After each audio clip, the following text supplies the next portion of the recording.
Very subtle lang yung pagkaka-highlights ko sa buhok ni client at talaga namang nag-complement sa kanyang skin tone. At the same time, bouncy na yung hair niya at manageable. Kung gusto nyo makita ang kanyang hair transformation kung paano ko yung ginawa, please keep on watching. So ito yung before ng ating client's hair. Bale, rebonded na po ito more than a year na. At actually, matagal ko na siyang client. Pang ilang beses ko na itong nare-rebond and may kasamang hair color.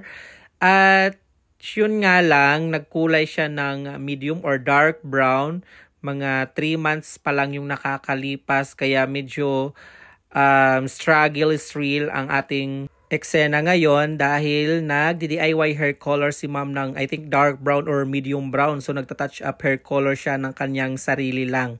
So hindi na pantay yung kanyang hair color dahil from mid to end parts blonde na yung kulay, then sa tuktok naman ay dark brown or medium brown. Ang gusto niyang mangyari sa buhay niya ngayon, charis lang. Ang gusto niyang mangyari sa buhok niya ay ipa-rebond ito and the same time palagyan ng highlights dahil meron siyang mga white hair.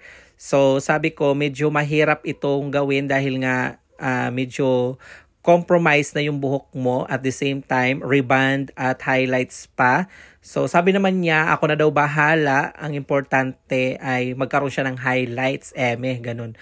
So ang una namin ginawa syempre nag-rebond muna tayo dyan mga sis. So ito na yung hair niya, na-apply na natin ng pang-rebond. And after ma-process sa rebonding cream number 1, binanlawan natin, blow dry. Then ito na yung buhok niya after natin siyang mapatuyo mga sis. So medyo alanganin na talaga ang buhok nito mga sis dahil nga sa patong-patong na hair color before, then rebond, then nagkulay pa siya ng dark brown or something medium brown. So sabi ko nga medyo mahirap na talaga itong i-lift yung highlights. So sabi ko naman kung ano lang yung kaya ng buhok mo, yun lang ang gagawin natin. Then nag-go naman si client, o diba ang bongga ni client, kung ano yung pwede sa hair niya, yun lang talaga.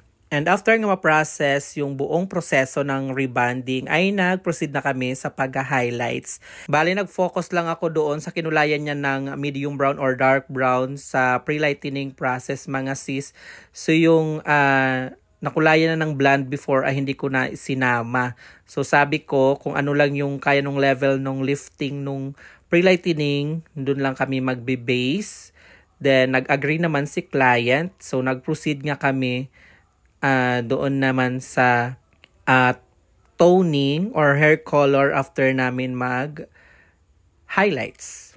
And voila! Ito na yung final result sa ginawa nating rebond with subtle na lang na highlights mga sis. At nagustuhan rin naman to ng ating client dahil sabi niya, sa tinagal-tagal ko siyang hinawakan, ngayon lang nagkaroon ng kakaiba sa kanyang buhok dahil laging ang blonde ang ginagawa ko sa kanya na hair color. So tingnan naman natin yung kanyang after wash result na sinend sa atin ni Madam. And shout out kay Ma'am Nemski Batallones na ating client na ginawa nating rebond with highlights. So panoorin natin yung kanyang after wash result. So ayan na yung buhok ni Madam. Talagang kusa lang siyang video dahil wala nga raw siyang tagakuha. At yan, pak aura.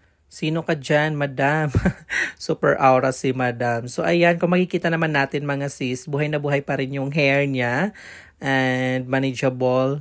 And super happy and satisfied si client. And that's it for today's video hair transformation mga sis. What do you think? Comment your thought below. At kung nagustuhan nyo naman po ang video ito, please don't forget to like, share, and follow our page, Chading, for more hair transformation. And this is Chading saying have a great hair day always mga sis. Love until our next video. Bye!